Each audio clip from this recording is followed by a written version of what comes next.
Hello friends, welcome to our show health live. मैं हूं आपके साथ शिखा। हेल्थ लाइव में आज हम बात करेंगे लंग कैंसर पर। अगर आपकी कोई भी क्वेरी है रिलेटेड टू लंग कैंसर तो टीवी स्क्रीन पर दिए गए नंबर्स पर हमें अभी कॉल करें और अपनी हर प्रॉब्लम का सोल्यूशन जानें। हमारे साथ आज स्टूडियो में मौजूद हैं ऑन्कोलॉजिस्ट डॉक्टर देवव्रत आर्या, जो कि सीनियर कंसल्टेंट हैं फ्रॉम फोर्टिस हॉस्पिटल नोएडा। तो तुरंत कॉल करें और देर ना करें, अपनी प्रॉब्लम का सोल्यूशन जानें। सबसे पहले वेलकम टू द शो। नमस्कार डॉक्टर साहब, लंग कैंसर के बारे में आपसे जानूंगी। तो सबसे पहले तो हमारे व्यूअर्स को यही बताएं कि व्हाट इज लंग कैंसर, किस तरीके से वो उसको जान सकते हैं। लंग कैंसर एक बीमारी है जिसमें लंग के सेल्स जो हैं, जो कोशिकाएं हैं, ये आउट ऑफ कंट्रोल ग्रो करने लग जाते हैं। तो जब इनकी ग्रोथ बढ़ती है ये एक ट्यूमरस मास क्रिएट कर देते हैं। इस अनकंट्रोल ग्रोथ को हम लंग कैंसर कहते हैं जी। और ये एक बढ़ती हुई तकलीफ है, बढ़ती हुई परेशानी है हिंदुस्तान में। तो जैसे आपने बोला कि प्रॉब्लम बढ़ रही है, तो करंट स्टेटस की अगर हम बात करें तो इंडिया में लगभग कितने % चांसेस इसके बढ़ रहे हैं? करंट स्टेटस के हिसाब से अगर हम बात करें तो हम एक दो या तीन चीज़ें जो मेरे ख्याल में अभी आ रही हैं। नंबर एक कि अगर हम वेस्टर्न कंट्रीज से कंपेयर करें, विदेशी पश्चिमी राष्ट्रों से, तो हमारा इंसिडेंस लंग कैंसर का अभी भी काफ़ी कम है जी।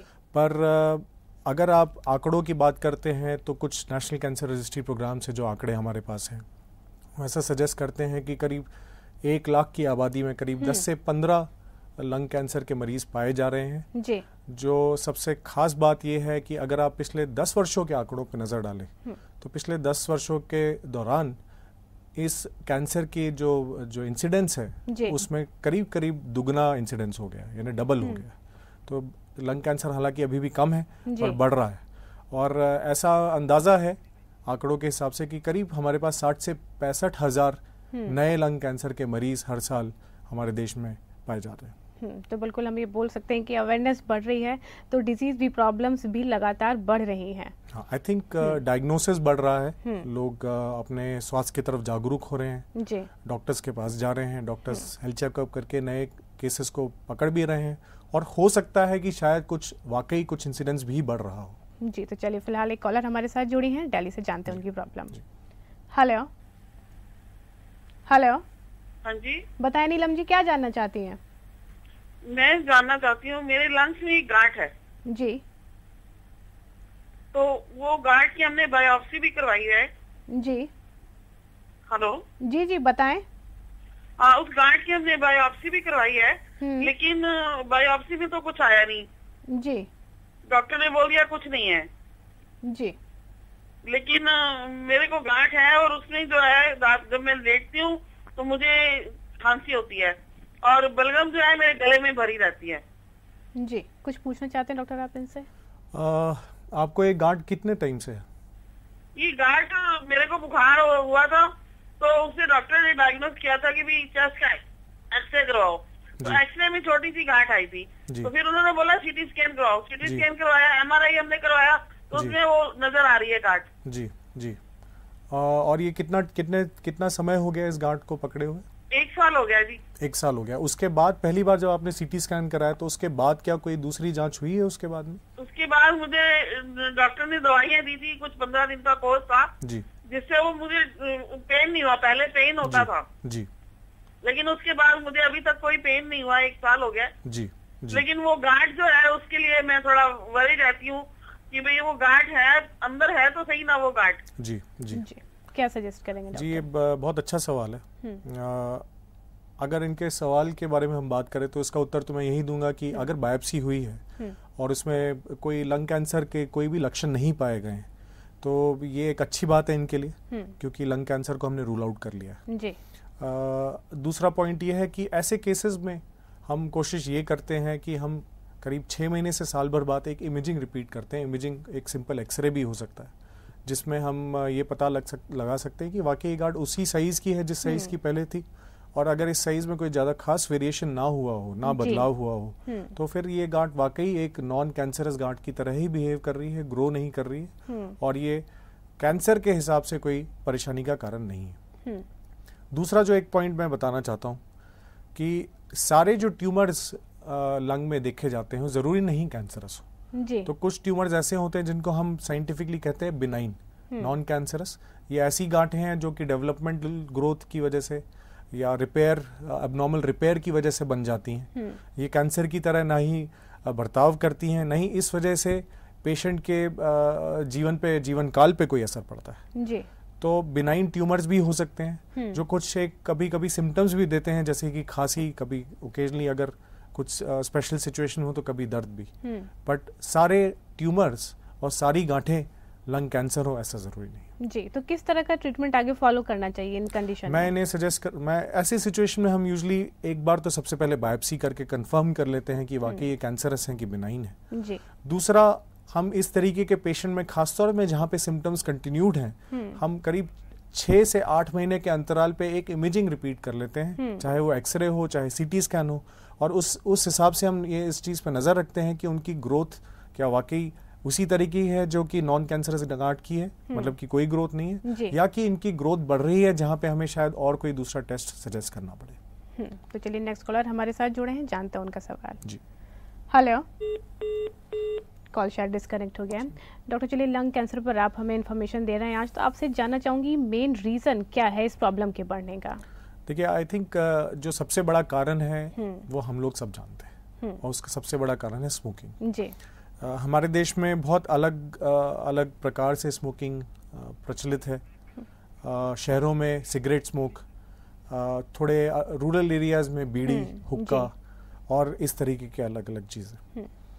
स्मोकिंग और कैंसर का लिंक बियॉन्ड डाउट प्रूवन है। हमारे पास करीब 50 से 60 वर्षों के एक्सपीरियंस और रिसर्च के बाद हम ये बहुत अच्छी तरीके से जानते हैं कि स्मोकिंग कैंसर का और लंग कैंसर का कारण है। अगर आप लंग कैंसर के सभी मरीजों को देखें, चाहे उसमें महिलाएं हो चाहे पुरुष हो, चाहे वो पश्चिमी देशों से हो, चाहे वो एशियन रीजन से हो, चाहे अफ्रीकन रीजन से हो, तो करीब 80 से 85% लोग जिनको लंग कैंसर है उसमें स्मोकिंग ही कारण पकड़ में आता है।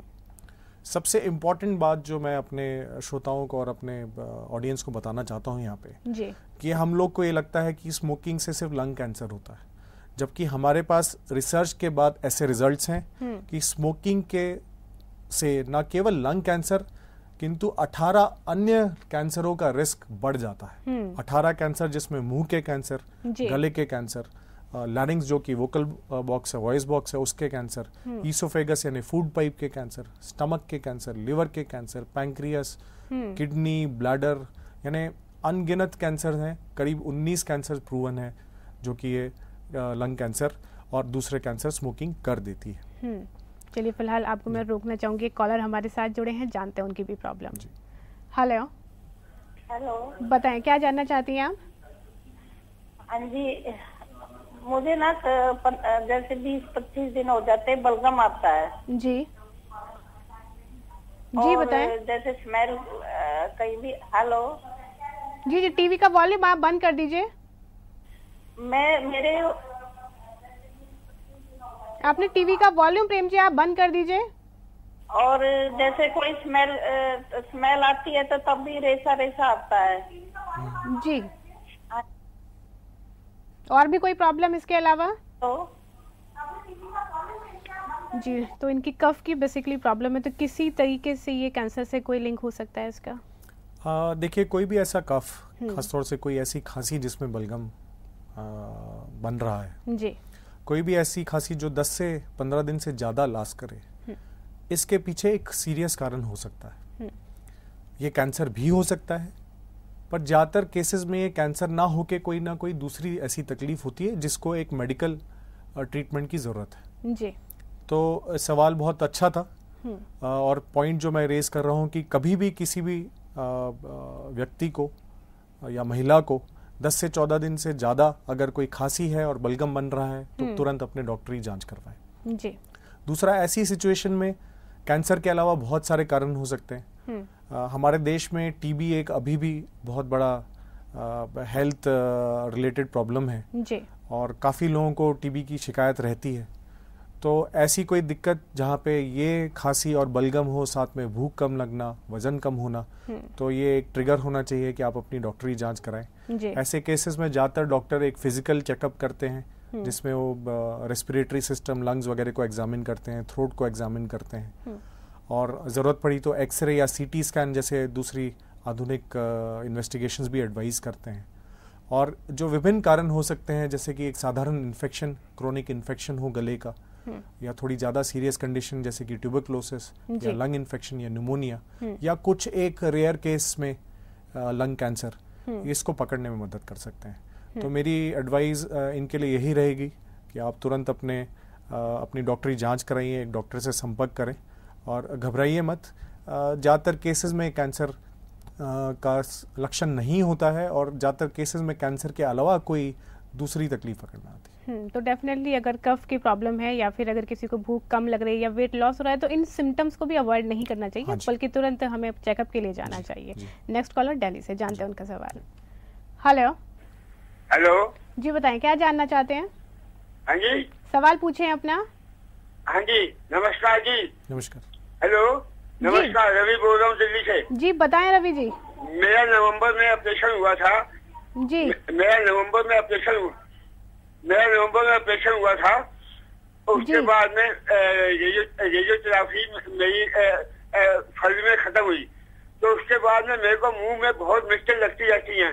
जीभ के नीचे मेरा कैंसर था। जी। हेलो, जीभ के नीचे मेरा कैंसर था। जी, तो अभी आपको प्रॉब्लम क्या हो रही है, जानना क्या चाहते हैं अभी? ये बहुत परेशानी है मेरे को। जी, जितना इनके सवाल से समझ आ रहा है कि इनको जीभ के नीचे कैंसर था जिसका ऑपरेशन ये करा चुके हैं, रेडियोथेरेपी भी करा चुके हैं, लेकिन प्रॉब्लम इनकी खत्म नहीं हुई है। तो क्या सजेस्ट करेंगे आप इन्हें? देखिए, जीभ के कैंसर का इलाज जो स्टैंडर्ड इलाज है वो सबसे पहले अगर हो सके तो ऑपरेशन, उसके बाद रेडिएशन थेरेपी। रेडिएशन थेरेपी खत्म होने के बाद अगर जीभ के रिलेशन में कोई दिक्कत है तो इसके 2-3 कारण हो सकते हैं। जो सबसे पहला कारण है, हालांकि मैं ये जान नहीं पाया कि इनकी रेडिएशन कब खत्म हुई। सबसे पहला जो कारण हो सकता है कि हो सकता है इनका रेडिएशन अभी हाल ही में खत्म हुआ हो और ये अभी भी रेडिएशन के रिलेटेड साइड इफेक्ट्स, जिसमें कि मुंह में और जीभ के आसपास छाले होना, उससे जूझ रहे हैं, जो कि समय के साथ रेडिएशन खत्म होने के 4 से 6 के हफ्ते के बाद धीरे धीरे हील हो जाते हैं। जी। एक दूसरा कारण जो हो सकता है वो ये हो सकता है कि एक अच्छे ऑपरेशन और रेडिएशन के बावजूद हो सकता है कि इनका कैंसर वापस आया हो। तो मेरा सुझाव इनको यही रहेगा कि आप तुरंत अपने डॉक्टर जिन्होंने आपका अभी तक इलाज किया है, चाहे वो आपके सर्जन हो या रेडिएशन थेरेपिस्ट हो, एक बार आप जाके उनके पास एक फिजिकल जांच कराएं। हम लोग इस तरीके के पेशेंट में जांच, एक फिजिकल जांच और अगर ज़रूरत हो तो जीभ का सीटी स्कैन या मतलब मुंह और गले का सीटी स्कैन या एमआरआई करा के हम एक अंदाज़ा बता सकते हैं कि ये वाकई रेडिएशन का ही साइड इफेक्ट है या ये एक वापस कैंसर आने का लक्षण है। तो मेरा सुझाव यही रहेगा कि तुरंत अपने डॉक्टर से संपर्क करें। जी। नेक्स्ट कॉलर हमारे साथ बॉम्बे से जुड़ी है सर। जी। हेलो। बताएं गीता जी, क्या सवाल है आपका? हाँ तो मैडम, मुझे ना पिछले 2 महीने से बगल के अंदर छोटा सा गांठ जैसा लग रहा है जी, और उधर पेन भी होता है और पीरियड्स होने के बाद थोड़ा कम हो जाता है। तो मुझे ऐसा थोड़ा डर जैसा लग रहा है कि क्या वो कैंसर का गांठ तो नहीं है ना करके। जी, आपने कोई टेस्ट अभी तक कराया है? नहीं, मैंने नहीं करा। पिछले 2 महीने से है। और अभी क्या, शुरू में अभी मेरी एक सिस्टर इन लॉ को भी एक प्रॉब्लम हुआ है, उसको चेस्ट का है तो, और ये मेरे को प्रॉब्लम हुआ है। तो मुझे थोड़ा डर जैसा लग रहा है कि क्या वो प्रॉब्लम तो नहीं है ना करके, और थोड़ा गांठ जैसा भी लग रहा है और फिर अपने आप वो गांठ चली जाती है। पिछले 2 महीने से पीरियड्स के पहले ये होता है, कभी न कभी जलन भी होती है, दर्द भी होता है, ऐसा है। जी, क्या सजेस्ट करेंगे डॉक्टर? जहाँ तक मैं समझ रहा हूँ इनको बगल में एक गांठ महसूस हो रही है जिसमें दर्द होता है और इसका एक रिलेशन है इनके मेंस्ट्रुअल साइकिल से। ज़्यादातर लेडीज़ जो कि मेंस्ट्रुएटिंग है, प्री मेनोपॉजल हैं, उनमें हार्मोनल चेंजेस की वजह से कई बार पीरियड्स के, खासतौर से पीरियड्स से पहले ब्रेस्ट में नोडुलरिटी आ सकती है जिसमें पेन भी हो सकता है। इसको हम एक टर्म देते हैं जिसको हम कहते हैं साइक्लिकल मेस्टैल्जिया। साइकिल्स के साथ, एक साइकिल के साथ ब्रेस्ट में पेन और कभी कभी नोडुलरिटी। इस कंडीशन की एक खास बात यह है कि इसका रिलेशन पीरियड्स के साथ है। पीरियड्स के जस्ट पहले पेन शुरू होता है ज़्यादातर लोगों पे और पीरियड्स खत्म होने के बाद ये पेन अपने आप रिजॉल्व कर जाता है। जी। नोडुलरिटी भी कुछ इसी तरीके का पैटर्न फॉलो करती है। ये नोडुलरिटी खास तौर से दोनों ही तरफ, दोनों स्तनों में या दोनों आर्मपिट्स में महसूस की जाती है। मेरे दिमाग में जो सुझाव इनके लिए आ रहा है कि अपने डॉक्टर या गायनिकोलॉजिस्ट के पास जाके एक बार अपने ब्रेस्ट की जांच करवाएं, एक्जिला की जांच कराएं। ऐसी महिलाएं जिनकी उम्र 40 से ऊपर है, उन महिलाओं में हमारे पास एक बहुत अच्छा स्क्रीनिंग टेस्ट है जिसको हम बायलैटरल मैमोग्राम कहते हैं। ये एक तरीके से दोनों स्तनों का एक्सरे होता है, जो कि 40 के ऊपर की महिलाओं में अगर साल में एक बार हम कर पाएं तो इससे हम ऐसी ही गांठ, खासतौर से कैंसर की गांठों का हम बहुत जल्दी पता लगा पाते हैं जी। तो इस सिम्टम को इग्नोर नहीं करना चाहिए, खासतौर से क्योंकि ये पिछले 2 महीने से ही इन्होंने नोट किया है। डॉक्टर के पास जांच करवाएं। डॉक्टर को अगर ये लगता है कि ये कुछ ऐसी गांठ है जो कि साइक्लिकल मेस्टेल्जिया के ही डायग्नोसिस में फिट कर रही हैं, तो आगे कुछ ज़्यादा जांचों की ज़रूरत नहीं होगी। और अगर डॉक्टर को ये महसूस होता है कि कुछ ऐसी गांठ है जो दोनों ही तरफ के स्तनों में ना होके एक तरफ के स्तन में ही है, या कुछ बड़ी गांठ है, या इस तरीके के लक्षण उस गांठ में है जो कि कैंसर की तरफ इशारा कर सकते हैं, या दूसरी कोई बिनाइन कंडीशन के तरफ इशारा कर सकते हैं जिसमें फाइब्रोएडिनोमा भी है, तो कई बार डॉक्टर इसमें एक सुई की जांच का एडवाइस करते हैं जिसको हम FNAC कराते हैं। तो चलिए डॉक्टर, आपसे मैं डिस्कशन कंटिन्यू रखूंगी, लेकिन फिलहाल रुकते हैं एक छोटे से ब्रेक के लिए। दर्शकों, अभी हमारे शो पर वक्त हुआ है एक ब्रेक का, लेकिन ब्रेक के बाद भी आप अपनी प्रॉब्लम्स हमारे साथ ही शेयर कर सकते हैं। तो देखते रहिए हेल्थ लाइव। इस छोटे से ब्रेक के बाद जल्द हाजिर होते हैं।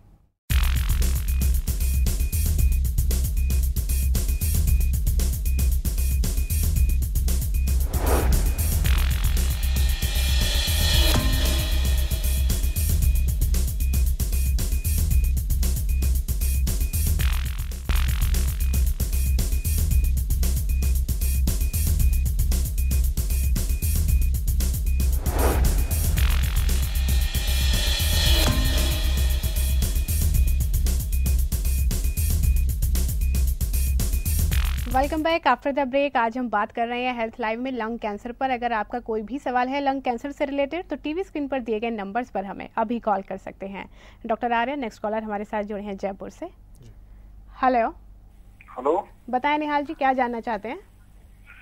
मैडम, मैं ये जानना चाहता था डॉक्टर साहब से कि मेरे फादर इन लॉ हैं जिनके 4 स्टेज कैंसर बताया लंग्स के अंदर, जिसकी सिटी स्कैन, सिटी गाइड और FNC करवा दी गई है, बट उनके अलावा उनमें डाउनफॉल जो आया है अभी 4 महीने पहले ही ठीक थे और 4 महीने बाद उनके अंदर डाउनफॉल आ गया। उसके अंदर कीमोथेरेपी या किसी प्रकार की अगर कुछ करवाते हैं तो बेसिकली कोई फायदा है या नहीं है, कोई ट्रीटमेंट है या नहीं है 4 स्टेज के अंदर? लाइफ डॉक्टरों ने जो बताई तो वो एक साल के करीब लाइफ बताई थी उनकी, उसके बावजूद भी उनमें डाउनफॉल आ गया। अभी मई में उनकी जांच करवाई थी अप्रोक्सीमेटली 4 महीने पहले, लेकिन 17 महीने पहले उनकी जो ग्लैंड थी वो छोटी थी।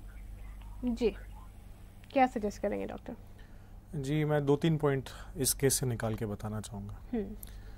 एक तो ये कि जैसे इन्होंने बताया कि 17 महीने पहले एक ग्लैंड थी जो कि छोटी थी और मई के महीने में डायग्नोसिस हुआ, तो कहीं ना कहीं कोई एक सिम्टम था जो करीब साल भर से, शायद साल भर इग्नोर किया गया, साल भर ध्यान नहीं दिया, और उसके बाद इस वर्ष के मई में डायग्नोसिस हुआ। तो मैं अपने सभी ऑडियंस को मैं एडवाइस करना चाहता हूँ कि कभी भी कोई सिम्टम हो, खासतौर से उन लोगों में जो हैवी स्मोकर्स हैं, जो काफ़ी स्मोक करते हैं, तो इस सिम्टम को नज़रअंदाज ना करिए। चाहे ये सिम्टम कोई गले में नई गांठ हो, कोई नई खांसी हो, आवाज़ में बदलाव हो, सांस में दिक्कत हो, छाती में दर्द हो, इस तरह के कोई भी सिम्टम हो तो तुरंत अपनी डॉक्टरी जांच कराएं और कोई भी सिम्टम को इग्नोर ना करें। दूसरा सवाल चौथे स्टेज के लंग कैंसर के बारे में था। चौथे स्टेज का लंग कैंसर क्योरेबल नहीं हो पाता है ज़्यादातर केसेस में। हालांकि हम मरीजों को अब आजकल के साइंटिफिक एडवांसेस की वजह से कुछ बहुत अच्छी दवाइयाँ दे सकते हैं जिससे इनकी ज़िंदगी लंबी रहे और कम से कम तकलीफ के साथ गुजरे। लंग कैंसर कोई एक बीमारी नहीं है। लंग कैंसर बहुत अलग अलग किस्म की बीमारियां हैं, इसके अलग अलग सब टाइप्स हैं, और इन सब टाइप्स का जो इलाज है वो हर सब टाइप के हिसाब से बदलता है जी। एक खास जो विज्ञान में एक तरक्की हुई है वो है टारगेटेड थेरेपी। कुछ लंग कैंसर्स ऐसे हैं जिनका मूलभूत जो कारण है, जो जेनेटिक डिफेक्ट है, उसको हम पकड़ पाए हैं और उनके अगेंस्ट हम दवाइयाँ डेवलप कर पाए हैं। तो बायोप्सी जब होती है तो हम लंग कैंसर के सब टाइप को चेक करते हैं और फिर ये कोशिश करते हैं पता लगाने की कि क्या ये मरीज उस टारगेटेड थेरेपी के लिए उपयुक्त मरीज हैं कि नहीं जी। और अगर ये टारगेटेड थेरेपी के लिए उपयुक्त मरीज होते हैं तो हम ये टारगेटेड थेरेपी शुरू करते हैं, और अगर उपयुक्तता ना हो तो हम इन पेशेंट्स में कीमोथेरेपी शुरू करते हैं जी। ज़्यादातर पेशेंट्स जो कीमोथेरेपी लेते हैं, कीमोथेरेपी लेने के करीब 1 से 1.5 महीने बाद इनके सिम्टम्स में कमी आती है। ये अपने शरीर के बारे में थोड़ा बेहतर महसूस करते हैं, भूख ज़्यादा लगती है, फिजिकल एक्टिविटी, स्टैमिना बढ़ जाता है, और कंप्लीट थेरेपी लेने के बाद इनकी लाइफ का सर्वाइवल और ड्यूरेशन भी बढ़ता है। तो मैं इनको बहुत स्ट्रांगली सजेस्ट करूंगा कि आप जो भी आपके डॉक्टर ने आपकी बायोप्सी चेक करने के बाद आपको कीमोथेरेपी या टारगेट थेरेपी सजेस्ट की है, आप कृपया इस एडवाइस को फॉलो करें, ट्रीटमेंट शुरू करें, और आप पाएंगे कि ट्रीटमेंट के साथ इनकी जो फिजिकल कंडीशन, जो खासतौर से आप कह रहे हैं पिछले 3 से 4 महीने से ज़्यादा डाउन हो रही है, उसमें रिवर्सल आएगा। जी बिल्कुल। तो चलिए, हमारी भी शुभकामनाएं इनके साथ हैं। इसी के साथ एक और कॉलर दिल्ली से। हेलो। हाँ जी, नमस्कार जी। नमस्कार, बताएं रोहतास जी, क्या जानना चाहते हैं? हाँ मैडम, मेरा रोहतास नाम है, मैं अपने दिल्ली से बोल रहा हूँ। मेरे को ना एक बार डॉक्टर ने ये बतलाया था, मैंने बताया कि मेरे को जब कोल्ड होता है तो अस्थमा जैसी प्रॉब्लम हो जाती है जी। तो मुझे अस्थमा की दवाई भी दी थी और पंप भी दिया था, लेकिन मैं जब कोल्ड ठीक होने के बाद में मुझे इस तरह की कोई प्रॉब्लम नहीं होती है जी। और अगर मैं अपना श्वास भी अगर रोकना चाहूँ तो 1 मिनट तक मैं रोक सकता हूँ जी। तो क्या मुझे कुछ प्रॉब्लम है? जी, क्या ये कैंसर का कोई सिम्टम हो सकता है? रोहतास जी, प्रॉब्लम तो है। इस प्रॉब्लम को हम कहते हैं सीजनल अस्थमा। आपको कुछ एक पदार्थों से ऐसा लगता है एलर्जी है, जिस वजह से एक पर्टिकुलर सीज़न में, जैसे कि आप बता रहे हैं कोल्ड सीज़न में, आपको सांस की दिक्कत होती है, जो कि आप सही उपचार के बाद, खासतौर से इनहेलर्स जैसा कि आपने बताया, वो लेते हैं और उसके बाद आप ठीक हो जाते हैं। अस्थमा एक ऐसी कंडीशन है जो कि एक व्यक्ति को कैंसर के रिस्क को बढ़ाने में इसका कोई रोल नहीं है। तो अगर किसी व्यक्ति को अस्थमा है तो कैंसर ज़्यादा होने के चांसेस नहीं है। बट हाँ, अस्थमा तो है जिसके लिए आपको हर कोल्ड के सीजन में आपको दवाइयाँ तो लेती रहनी पड़ेंगी। जी बिल्कुल। तो चलिए, यहाँ रिस्क फैक्टर की बात आई है तो आपसे बिल्कुल जानना चाहूँगी कि कैसे पर्टिकुलर कौन से लोग होते हैं या किस एरिया में लंग कैंसर के ज़्यादा प्रोन चांसेस मिलते हैं? देखिए, क्योंकि स्मोकिंग एक बहुत बड़ा कॉज रहा है लंग कैंसर के लिए, तो लंग कैंसर का जो पैटर्न है हमारे देश में वो स्मोकिंग के पैटर्न को फॉलो करता है जी। अनुमान ये है कि हमारे देश में पुरुषों में करीब 20 से 30% पुरुष किसी ना किसी तरीके से स्मोकिंग कर रहे हैं, चाहे वो हुक्का हो, बीड़ी हो या फिर सिगरेट स्मोक हो। उसी तरह अगर आप साधारण तंबाकू को देखें, जो स्मोकलेस टोबैको हम कहते हैं, जिसमें कि जर्दा, खैनी वगैरह आता है, तो करीब 20 से 30% पुरुष उसका भी इस्तेमाल कर रहे हैं। तो पुरुषों की पॉपुलेशन में करीब 40 से 45% लोग किसी ना किसी तरीके से तंबाकू का सेवन कर रहे हैं। बिल्कुल। और जहां महिलाओं में बात करें तो कल्चरल वैल्यूज की वजह से कुछ महिलाओं में हमारे यहाँ स्मोकिंग कम है, और स्मोकिंग का इंसिडेंस जो है 5 से 15% ही है जी। और अगर आप देखेंगे तो जो लोग थोड़े से पुअर सोशल बैकग्राउंड की तरफ से आते हैं, उनमें स्मोकिंग और टोबैको कंजम्पशन ज़्यादा है जी। और उसी तरीके से ये बीमारी भी उसी तरह के लोगों में ज़्यादा इंसिडेंस कर रही है। हालांकि बहुत आंकड़े हमारे पास इस बारे में नहीं है जी। जो दूसरे कॉजेज हैं लंग कैंसर के, वो एक है सेकेंड हैंड स्मोकिंग। तो जो लोग स्मोक नहीं करते हैं खुद, पर उन लोगों के समीप रहते हैं जो कि स्मोकर हैं, चाहे वो उनके फैमिली मेंबर्स हो, चाहे उनके हस्बैंड हो या उनके वर्क प्लेस में उनके कुलीग स्मोक कर रहे हैं, देखा गया है कि इनके कोलीग्स या फैमिली मेंबर्स की स्मोकिंग की वजह से इनका खुद का कैंसर का रिस्क भी बढ़ जाता है, जिसको हम सेकेंड हैंड स्मोक कहते हैं। और ये बहुत ही बुरी बात है कि मान लीजिए आप बस में चल रहे हैं और आपका एक दोस्त है जो रोज स्मोक करता है, उस वजह से आपका कैंसर का रिस्क करीब 30 से 50% बढ़ जाए। तो सेकेंड हैंड स्मोक एक काफी इंपॉर्टेंट कॉज है। जो अन्य कारण है लंग कैंसर के, उसमें कुछ जेनेटिक कॉज, दूसरे cause environmental factor like radiation therapy, कुछ हद तक एयर पोल्यूशन, हालांकि आंकड़े हमारे पास पूरी तरह से कंप्लीट नहीं है जी। इस तरीके के केसेस भी लंग कैंसर को बढ़ावा करते हैं, पर 85 से 90% केसेस कहीं ना कहीं स्मोकिंग से रिलेटेड है। तो चाहे एक्टिव स्मोकर हो या फिर पैसिव स्मोकर हो, दोनों ही कंडीशन में लंग कैंसर के चांसेस रह सकते हैं। In the last, in short आपसे जानना चाहूंगी कि स्मोकिंग ऐसी प्रॉब्लम है, उससे किस तरीके से छुटकारा पा सकते हैं जो भी स्मोकर, कैसे उसको क्विट कर सकते हैं? देखिए, हम एज कैंसर स्पेशलिस्ट जब हमारे पास कोई एक ऐसा पेशेंट आता है जिसका हमें ऐसा लगता है कि जो कैंसर है वो स्मोकिंग से रिलेटेड है जी, तो मेरे सेंटर जैसे कि international oncology centre, Fortis hospital या अन्य ऐसे सेंटर, हम लोग प्रतिबद्ध हैं उस पेशेंट को उस समय समझाने के लिए कि आप ऑलरेडी एक ऐसे कैंसर से ग्रस्त हैं जो कि स्मोकिंग से या टोबैको से रिलेटेड हैं, और हमें उन्हें बहुत स्ट्रांगली एडवाइस करते हैं कि वो अब स्मोकिंग और टोबैको को छोड़ दें, उन्हें गाइडेंस देते हैं और ये गाइडेंस बार बार दी जाती है जिससे कि उनका चांस कम हो जाए। रही बात उन लोगों की जो कि अभी भी इस बीमारी से, कैंसर या स्मोकिंग रिलेटेड बीमारी से ग्रस्त नहीं है, तो मैं अपने श्रोताओं को यही एडवाइस करता हूँ कि कुछ एक स्टेप्स हैं बहुत ज़रूरी हैं स्मोकिंग छोड़ने के लिए।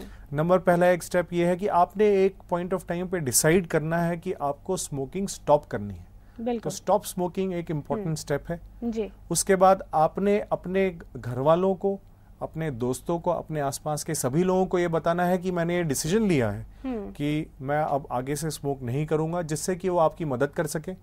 हो सके तो आपको स्मोकिंग या स्मोकिंग रिलेटेड एनवायरमेंटल क्यूज से दूर रखें, और अगर वो खुद स्मोक करते हैं तो आपके सामने स्मोक ना करें। तीसरा जो सुझाव ये है कि ज्यादातर लोग जो स्मोकिंग का डिसीजन लेते हैं उनको स्मोकिंग छोड़ने में एक दिक्कत आती है, तो आपको ये एंटिसिपेट करके चलना चाहिए कि कुछ ना कुछ आपको दिक्कत होगी, ये स्मूथली नहीं होगा, और अगर कोई दिक्कत होती है तो आपको इस वजह से हताश नहीं होना चाहिए। जी चलिए डॉक्टर, मैं आपको रोकना चाहूंगी, समय की कमी है हमारे पास। Thank you so much for being on the show. Thank you. तो दर्शकों, हेल्थ लाइव में आज के लिए बस इतना ही। आप सब स्वस्थ रहिए, खुश रहिए और देखते रहिए शक्ति टीवी।